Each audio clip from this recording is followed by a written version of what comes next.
Assalamualaikum warahmatullahi wabarakatuh.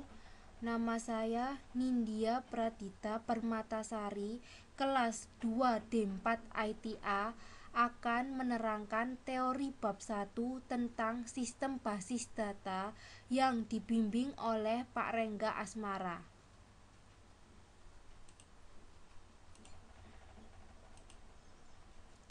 Definisi basis data.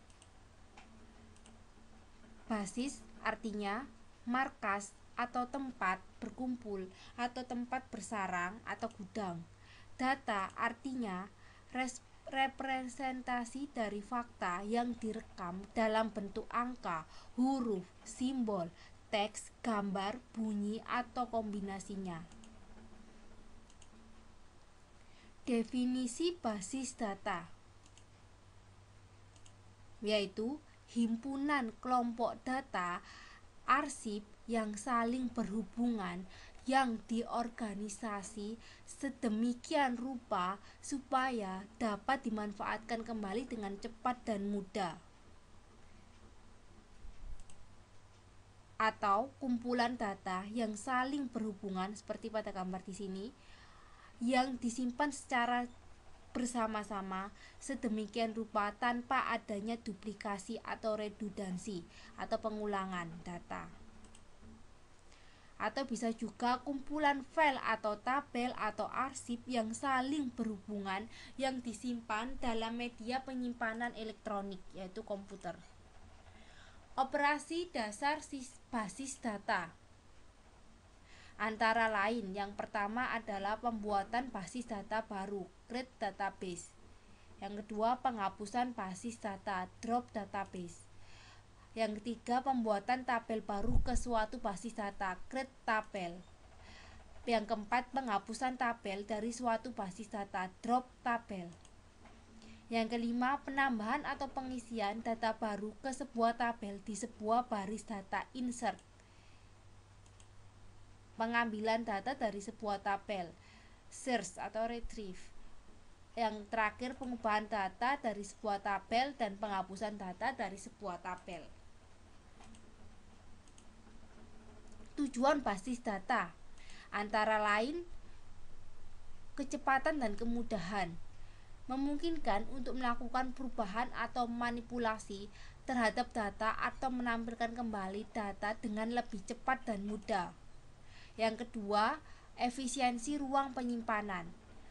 Efisiensi optimalisasi penggunaan ruang penyimpanan dengan melakukan penekanan atau menghilangkan redundansi data atau pengulangan data. Yang ketiga, tujuannya adalah keakuratan, menerapkan aturan atau batasan tipe data, domain data, atau keunikan data untuk menghindari pemasukan data yang tidak akurat. Yang keempat, ketersediaan, memilih data menjadi data master, data transaksi, ataupun data histori. Yang kelima, kelengkapan, menambah record data dan melakukan perubahan struktur dalam basis data baik dalam bentuk penambahan objek baru atau dengan penambahan field baru pada tabel. Keamanan, melakukan pengaturan hak akses terhadap basis data beserta objek-objek di dalamnya dan menentukan operasi apa saja yang boleh dilakukan. Kebersamaan pemakaian, penggunaan data dalam suatu basis data oleh berbagai pihak. Penerapan basis data misalnya diterapkan di kepegawaian, di pergudangan, akuntansi, reservasi, perbankan, rumah sakit, pendidikan, dan lain-lain. Masih banyak sekali yang menerapkan basis data. Sistem basis data definisinya adalah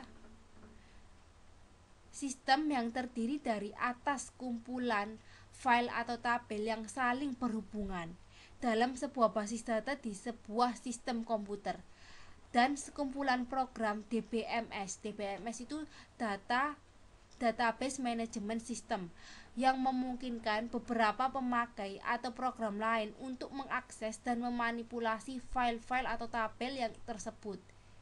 Komponen basis data antara lain perangkat keras, sistem operasi, basis data, aplikasi pengolahan basis data, pemakai. Perangkat keras terdiri dari komputer, satu untuk sistem yang stand alone atau lebih dari satu untuk sistem jaringan, memori, misalnya hard disk, media atau perangkat komunikasi untuk jaringan. Yang kedua, sistem operasi. Sistem operasi di sini merupakan program yang mengaktifkan atau memfungsikan sistem komputer, mengendalikan seluruh sumber daya dalam komputer dan melakukan operasi-operasi dasar komputer. Misalnya MS-DOS, Windows. Yang ketiga, basis data. Menyimpan beberapa objek database, struktur, tabel, indeks, dan lain-lain. Sistem pengolahan basis data di sini adalah DBMS yang menentukan bagaimana data di organisasi disimpan, diubah, dan diambil kembali. Selain itu diterapkan juga mekanisme pengamanan data, pemakaian data secara bersama, dan keakuratan atau konsistensi data. Yang termasuk DBMS diantaranya Microsoft Access, Sybase, Microsoft SQL Server, Oracle, dan lain-lain. Pemakai terdiri dari programmer aplikasi. Programmer aplikasi di sini adalah pemakai yang berinteraksi dengan basis data melalui Data Manipulation Language, jadi bahasa DML, menggunakan bahasa pemrograman. Yang B adalah user mahir, pemakai yang berinteraksi dengan sistem tanpa menulis modul program, menggunakan query untuk akses data dengan bahasa query yang disediakan oleh suatu DBMS.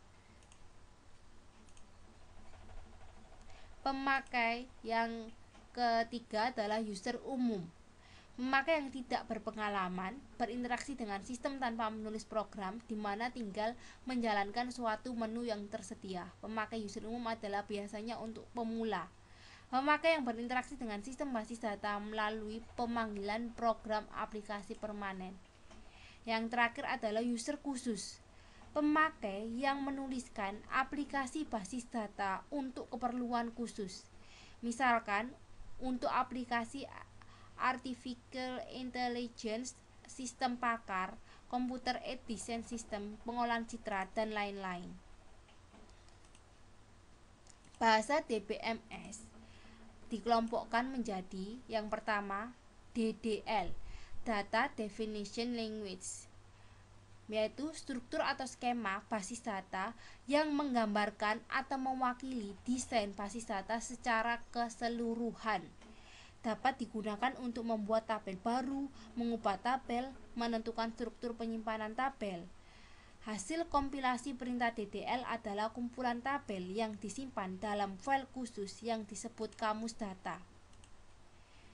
Bahasa DBMS yang kedua adalah DML, Data Manipulation Language, merupakan bentuk bahasa basis data yang berguna untuk melakukan manipulasi dan pengambilan data pada suatu basis data. Manipulasi dapat berupa penambahan atau penyimpanan data baru ke suatu basis data, penghapusan data dari suatu basis data, pengubahan data di suatu basis data. Ada dua jenis DML, Data Manipulation Language, antara lain prosedural, mensyaratkan agar pemakai menentukan data apa yang diinginkan serta bagaimana cara mendapatkannya, dan non-prosedural, membuat pemakai dapat menentukan data apa yang diinginkan tanpa menyebutkan bagaimana mendapatkannya. Sekian dari saya. Wassalamualaikum warahmatullahi wabarakatuh.